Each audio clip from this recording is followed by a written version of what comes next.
So, kamusta po mga ka-Streetwise? So, magandang gabi, magandang hapon, magandang umaga, magandang tanghali sa mga sulok ng mundo.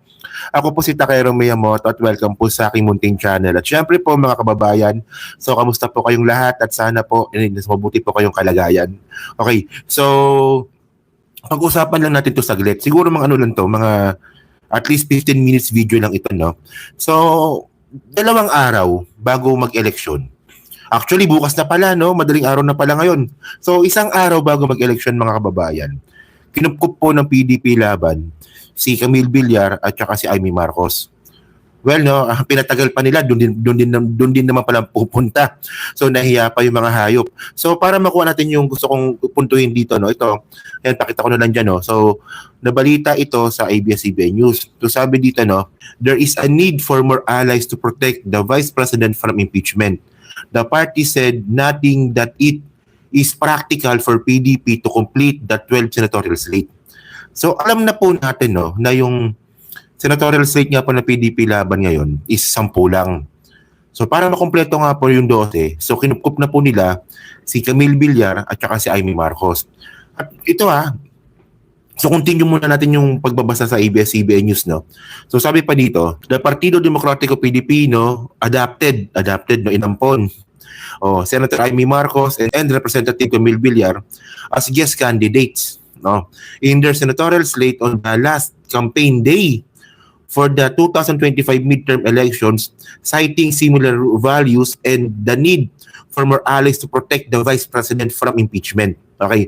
So malinaw mga kababayan, no, na kaya kinupkop ng PDP laban si Amy tsaka si Camille Villar para protektahan po si Sara Duterte sa impeachment.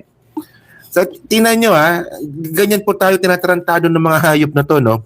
Imbis na kupupin sila para pagsilbihan ang taong bayan, ang sambayan ng Pilipino, ang pinaka dahilan pala nila para protektahan si Sara Duterte. So malinaw, hindi para sa bayan, para po kay Sara Duterte. Di ba? So continue natin. Sabi pa dito, so the PDP instructed all members to extend their full support for Senator Marcos and Representative Villar, noting that the party aligns itself with leaders who demonstrate a dedication to addressing the needs and aspirations of the Filipino people through legislative advocacy and policy initiative consistent with party objectives. So ano ba yung objectives ng PDP laban ngayon? Actually, bullshit po yan eh. Ito kung babasahin po natin yung objective ng PDP laban, federalism po yan eh. Di ba? Federalism po gusto ng mga hayop na yan eh. Di ba? Pero ang tanong natin dito, bakit nung pinush ni PBBM, ni Presidente Marcos yung charter change, bakit sila mismo yung kumontra sa charter change? Hindi po pwedeng magkaroon ng federalism kung wala pong charter change. Di ba? Palike naman ng video na to Maria Imelda Marcos and Camille Villar were personally endorsed by Vice President Sara Zimmerman Duterte. The PDP said in the resolution posted in social media. So puntahan natin yung social media. Alam niyo kung anong nakakatawa dito mga kababayan. Una sa lahat, si Sara Duterte, hindi naman po siya PDP laban. Ano yan eh? Hugpong ng pagtatantrums yung partido niya. Hugpong ng pagbabago yung ano niya, di ba? Hugpong pagbabago yung partido niyan. So ito po yung resolution ng PDP laban. So confirm po ito na kinupkop or inampon na ng PDP laban si Camille Villar. So ano ba gusto kong sabihin dito, no? Conflict po ito eh. 'Di ba? Una sa lahat, itong mga Villar po na itong mga streetways, no, gagawin talaga nila lahat para manalo po itong si Camille. Kahit po naman po natin, no, na medyo mahina po yung political capital ni Camille, gagawin po talaga nila lahat para po manalo po si Camille, para protektahan po yung mga negosyo nila na lumago nung panahon nga po ni Digong. Ito yung sinasabi ko eh. Nung si Digong po bago maging presidente, wala po sa top 10 ang mga Villar. Sa pinakamayaman na tao sa Pilipinas, wala sila sa top 10. Pero nung natapos po yung termino ni Digong, naging pinakamayaman na pamilya na po ang Villar sa buong Pilipinas. So doon natin makikita no na oligarch po talaga itong pamilya po na to. So ginamit nila yung kapangyarihan nila bilang politiko at impluwensya nila bilang negosyante. So ngayon, 'di ba? Alam naman po natin na si Camille Villar, boses daw siya ng kabataan. Tiningnan ko po no, yung mga naipasang batas ni Camille Villar, wala namang para sa kabataan yung pinasang batas eh. And then dito naman kay pangalan nito, kay Babalina. Alam nyo, napaka-bullshit nito, no? Kasi una sa lahat, sabi ni Babalina, 'di ba? Kinupkup siya ng presidente sa alyansa. Sinama siya sa alyansa. 'Di ba? So umalis si Amy Marcos kasi ang sabi niya, ayaw niya raw kumampi. Gaga ka talaga, Amy, buwa ka ng ina ka. 'Di ba? Ayun ang sabi niya eh. Aalis ako sa alyansa kasi ayoko na may kinakampihan. Gusto ko maging independent sa lahat. Tapos ngayon bigla malalaman namin, parte ka na ng PDP laban ngayon. 'Di ba? Ano 'yun? Anong klaseng double standard 'yun? Anong klaseng kalokohan 'yun, Amy? Actually, yung pinaka nakakainis dito, nahiya pa kayo. No? Na kunwari hindi maka-Duterte, diba? Kunwari fair, pero in the end din naman pala, doon din pala kayo babagsak. Diba? Black sheep. So, hindi kayo dyan sa team replay, no? Ano nga pong masasabi nyo nga po dito sa sinabi po na PDP laban? No, sa ginawa po ng PDP laban, nakupupin itong si Amy at si Camille. And by the way, mga kababayan, no, isa pang pinaka bullshit dito po sa nabasa ko po dito sa pinaka memorandum ba to? Resolution ng PDP laban, no. PDP resolution number 04 S 2025, ano. So nakalagay dito, no, it is practical for PDP to complete the 12 senatorial slate. Okay.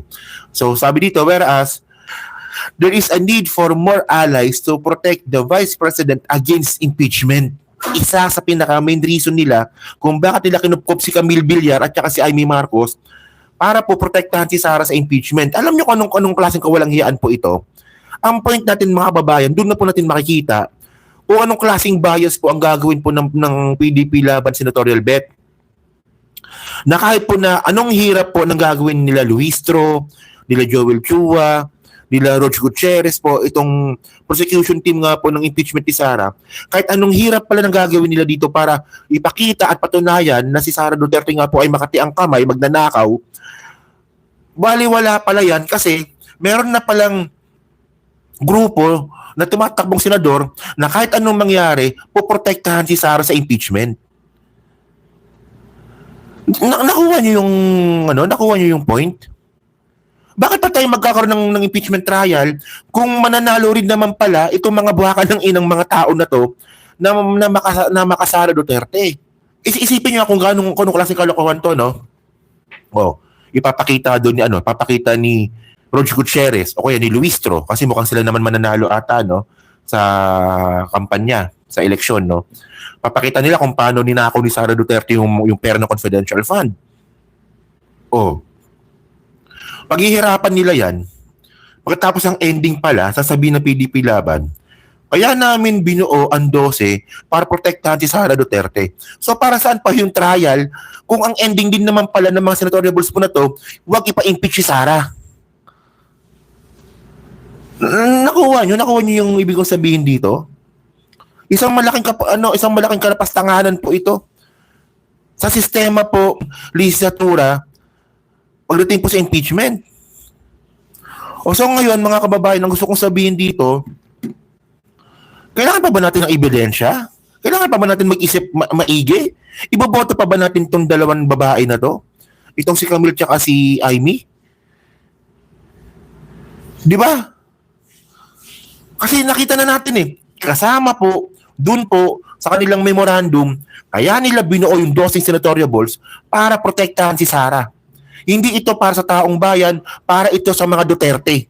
Doon pa lang isang malaking kabulshitan na po yun. Tayo naman mga kababayan, hindi naman po natin sinasabi na dapat ang manalong senador, dapat ipa-impeach si Sara. Ang inihiling lang po natin, maging fair lang po sila dun po sa gagawin trial. Ayun ang point eh. Ayun ang point natin dito. Hindi natin ninihigan na ipa-impeach si Sara. Ang gusto natin dito, maging fair lang po sila. Oh. So, para may tanga dito, abogado ka ba? So, kailangan mo pala maging abogado para maintindihan ng batas. Ang tanga-tanga mo. O, di ba yun palang basic? Ang problema kasi sa mga DDS, mga streetways, no? Ang utak kasi ng mga DDS hanggang droga-droga lang eh. Di ba? Yung basic rule of government na 3 branches of government, hindi nila alam. Di ba? Yung rule of law, hindi nila alam. Judiciary, hindi nila alam. Legislative, hindi nila alam. Ang alam lang ng mga hayop ng mga DDS po na yan, droga-droga. Hanggang dyan lang po yung mga utak ng mga hayop na yan. Sa Pilipinas, itong mga DDS na to, no? Lahat na lang ng bagay, lahat na lang ng diskusyon sa politika, puro droga-droga lang po ang alam nila. Droga, addict, hair follicle. O DDS nga eh. Mga walang utak yung mga hayop na yan eh. So ngayon mga babayan, no? Kasi tayo naman, alam naman po natin, no? Tayo tumatanggap po tayo ng criticism sa gobyerno. For example, kayo po, i-criticize niyo yung presidente, okay lang po yun. Maganda po yun. Patikusin niyo yung presidente. Pero yung pagbabatikos po ng politika, hindi po natin tinatanggap po yun. For example, no, meron kayong napansin sa gobyerno na hindi ninyo gusto, voice out ninyo. Okay po yun. Walang problema po yun. Pero pag yung criticism nyo is bangag, addict, si Lisa Marcos nakakulong, wala naman kayong ebidensya, so malaking kabullshitan po yun. Di ba? Yung pag-criticize po, okay po yan, pero pag yung pag-criticize is gusto nyo tanggalin yung presidente para ipalit si Sara, katangahan po yun. For example, mga babae, no? Alam niyo naman po tayo, no? Inaamin naman po natin na hindi naman po perfecto itong gobyernong ito. Admitted naman po tayo doon. Di ba? Pero gumagawa ng paraan tong gobyerno po na to para po sa kabubuti ng Pilipinas. For example, to pakita ko to sa inyo, no? Ito ba nakikita niyo ba to? Nakikita niyo ba to? Kayo mga bobong mga DDS, kaya sabi dito, no? Ito 2025 to, February 2025. Unemployed Filipinos down to 1.94 million in February 2025. Yung unemployment rate po sa Pilipinas bumaba na po. Tumaas siya ngayong buwan 0.01%. 0.01% nagrereklamo kayo. Samantalang yung panahon nga po ni Digong, ayun po ang pinakamataas na unemployment rate. Tapos sabi pa dito, ito pakita ko nila mamaya, no? Dole on Philippine on track with 3 million jobs by end of Marcos administration. So kung tayo nga po meron tayong at least mga mga 4 million unemployed. So ang target po ng gobyernong ito magkaroon pa po ng 3 million na trabaho bago po matapos yung termino ni PBBM. Tapos ito pa yung malupit. Ito yung di nyo napapansin kasi. Meron po tayong deflation sa bigas. Alam nyo deflation? O kayo mga DDS, hindi nyo alam yan. Alam nyo lang kasi droga-droga eh. Alam nyo, no? Minsan nakikipag-debate ako sa mga DDS, minsan sa TikTok. Wala talaga silang alam kung droga-droga. Puro lang sila droga-droga. Sa totoo lang. Bobo talaga tong mga hayop na to, no? Pakita ko sa inyo yan, no? Meron po tayong deflation sa bigas. No? Alam niyo deflation, bumagsak po yung presyo ng bigas, negative. Nag-negative po yung Syempre, deflation negative talaga 'yun. Nag-negative na po yung presyo ng bigas. No? Nung panahon nga po ni Digong, iniwan niya nung panahon ni Digong 60 pesos. 60, hindi, 55. Alam ko, nung panahon ni Digong bumaba yan ng 55. Nung nagkaroon tayo ng crisis dahil sa recertification doon nung panahon ni PBBM, pumalo siya ng 60 o 65. Ngayon po, magkano na bigas ngayon? May mabibili na kayong 36. May mabibili na kayong 45 pesos. Ayun ba na-appreciate nyo ba yun?